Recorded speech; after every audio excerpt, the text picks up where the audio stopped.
Y'all, I've been on this big female promiscuity wave lately because I just understand how vital it is for women, young women, to understand what they're getting into before they get into it.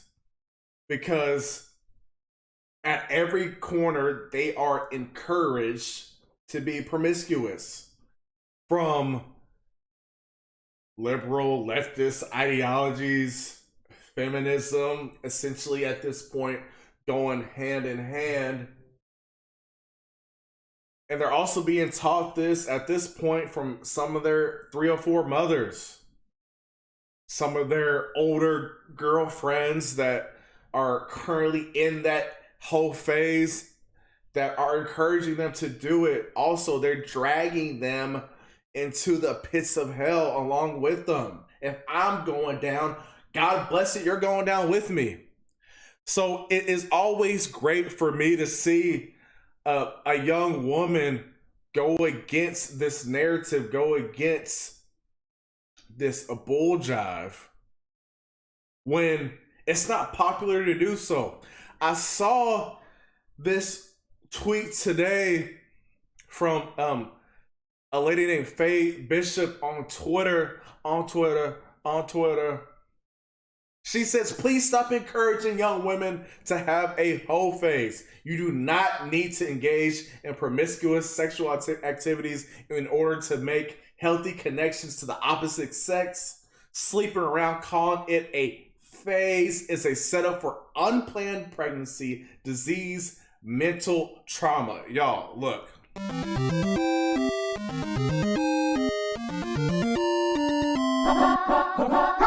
Well said. Well said. And again, this is not a popular thing to say in 2022, especially for a woman. I salute your bravery, ma'am. She goes on to say the people who encourage this behavior are usually those who don't have to live with the consequences. In fact, most of them know all about the consequences, have nothing to show for it, hate themselves, are living in misery, and want you to join them. Don't do it, sis. Hookup culture was purported to be the cool thing to do. Now, nearly everyone who participated are realizing the negative impacts it's had on their lives. Read the feeds, see the memes, count the out of wedlock babies. She's preaching. The trauma is visible. No doctor in Miami can fix it either. Keep going. Too many young women holding resentment towards men they were never in actual relationships with. Life lived in fear of being ghosted by the next suitor, suffering in isolation, longing and craving real connections. I won't go there on the amount of children suffering. I mean, come on.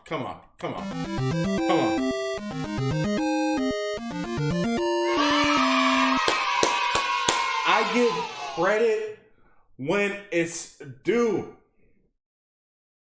Now, as always, there's gonna be some 304s that disagree, understandably so, because they're in the midst. They're in the trenches in hookup culture. They're 10 toes down, right?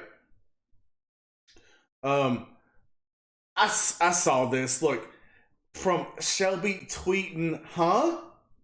Promiscuity does not set you up for those things if you're doing it right. There's a large difference between trying to escape something through sex and simply just enjoying it. I know tons of women who learned a lot from their whole phase and reminisce great times. This is the degenerate society we're in. When letting multiple men enter your temple, your sacred temple, with no commitment, no ring on your finger. Those are great times. No, it's not. Shelby, the wall is coming. It's undefeated. It's never been beat.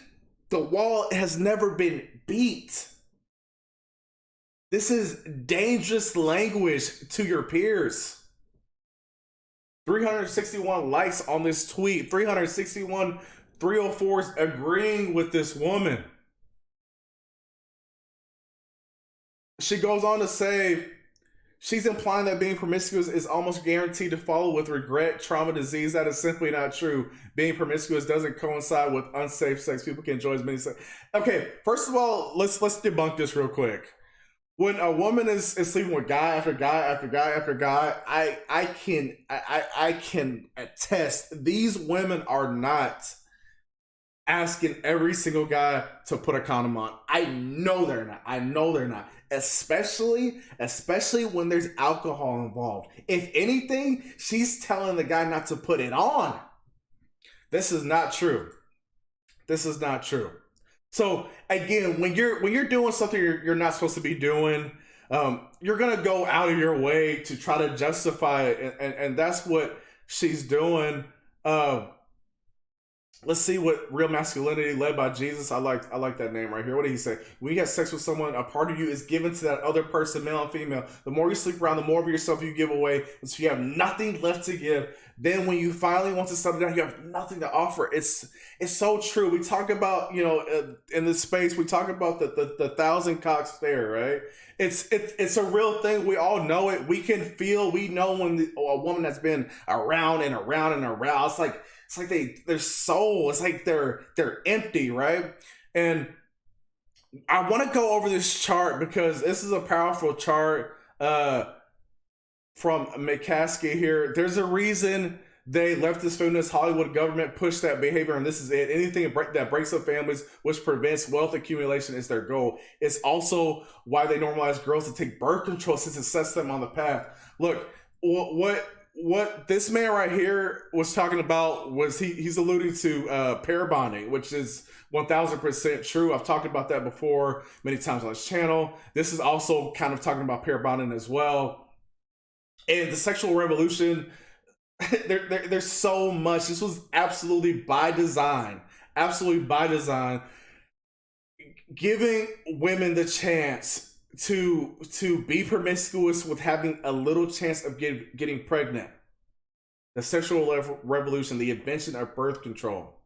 And it sets them on the path, like he says right here. Let's look at this chart real quick. I really want to look at this chart. All right. So this is the chances of divorce after 5 years of marriage. Check this out. Listen.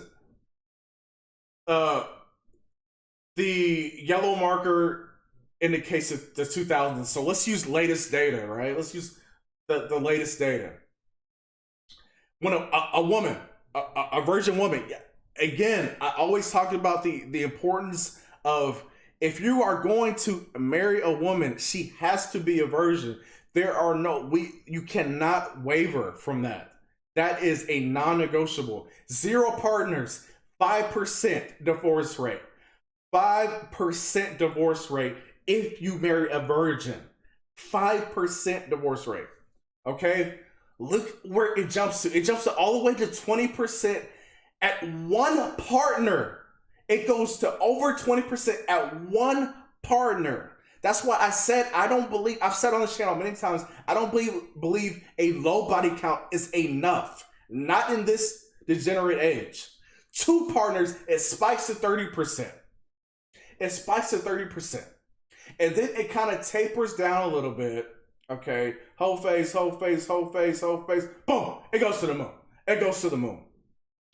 In this day and age, okay, with all the factors, with the marriage laws already being as terrible as they are, okay, with the number one cause of divorce being financial issues, why would you also not have this card in your favor? Why would you also commit to a woman that's slept around 10 partners? It's close to 35% at 10 partners. A lot of these women right now have 10 partners. By the time they're 17, 18, they're sleeping around in freaking middle school, junior high, God bless it, high school. Why would you risk it? I'm not. Look. I really wanted to talk about this chart because the problem with the hoe face is because the way women are they do things from feeling, right? Like that Shelby chick was saying, it feels good. There's nothing wrong with it. All right, okay.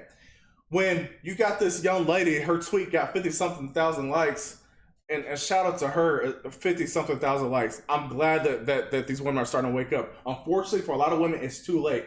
And if you are talking with the woman, she has this high body count. I can have compassion from afar, but don't commit. Don't commit. It's just not worth it. It's just not worth it, man. I just wanted to talk about this, y'all, because I'm glad that a woman is doing this in times like this. Again, when I said it's not popular to do, y'all. I always tell y'all, be careful, man. Look, it's nothing to freaking get lit one night, sleep with a woman. There's a high chance that she's freaking. If you just met this woman, there's a high chance she's freaking ovulating, because women will go out when they're freaking ovulating because they're freaking horny, man. They're freaking horny. They'll go out ovulating. You get lit. You sleep with her. You're not freaking wearing protection. Boom, boom, baby. I don't want that to be y'all, man. It's your favorite Texan here. Like, comment, share, subscribe. Right on. We'll see you on the next one, man. God bless.